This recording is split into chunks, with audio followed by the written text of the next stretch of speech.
السلام علیکم۔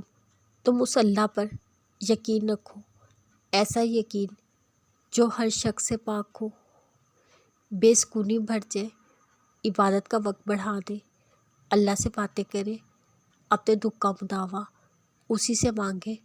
وہ رحیم اور کریم ہے، ہر چیز ادھوری ہے، مکمل بس اللہ تعالیٰ کی ذات ہے۔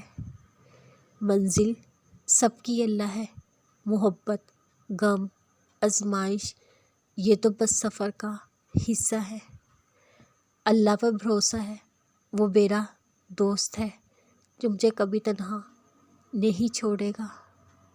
اللہ بہتر کرے گا، یہ وہ لفظ ہے جس سے انسان کی آدھی پریشانی دور ہو جاتی ہے۔ اللہ کی آواز سننے کی پریکٹس کرنی چاہیے۔ جو شخص اللہ کی آواز کے ساتھ دل ملا لیتا ہے، اسے کسی اور کی ضرورت نہیں پڑتی۔ اللہ جب کسی کی مدد کرنے پر آتا ہے تو نہ ہونے سے ہونے کو پیدا کر دیتا ہے۔ تہجد پڑھتے وقت ایسا محسوس ہوتا ہے جیسے میرا رب صرف مجھے ہی سن رہا ہے۔ تم ایمان تو رکھو اللہ پر، وہ بہتر لے کر بہترین دیتا ہے۔ اگر التجائیں رد ہونی ہوتی، اللہ کبھی نہ فرماتا مجھ سے مانگو میں دوں گا۔ کوئی خواہش ادھوری نہیں رہتی جب انسان سمجھ جاتا ہے تھامنے والا اللہ ہے۔ دکھوں کو باتوں سے نہیں دعاؤں سے ہلکا کرو، اور اللہ تب تک ہدایت نہیں دیتا جب تک بندہ خواہش نہ کرے ہدایت پانے کی۔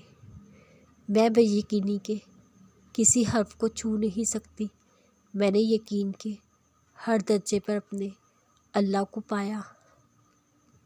وقت تمہارا ساتھ ضرور دے گا، بس تم صبر کرو، اللہ پر یقین رکھو۔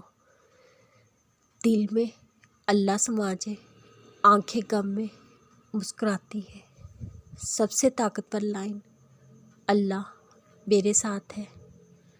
اللہ سے تنہائی میں سرگوشی کیجیے، دل تو کیا روح پر بھی اثر پڑے گا۔ کبھی کبھی ہمارا دل صرف اس لیے ٹوٹتا ہے تاکہ وہ اللہ سے جڑ سکے۔ جب رب مل جاتا ہے، ہر کھوئی ہوئی چیز واپس مل جاتی ہے۔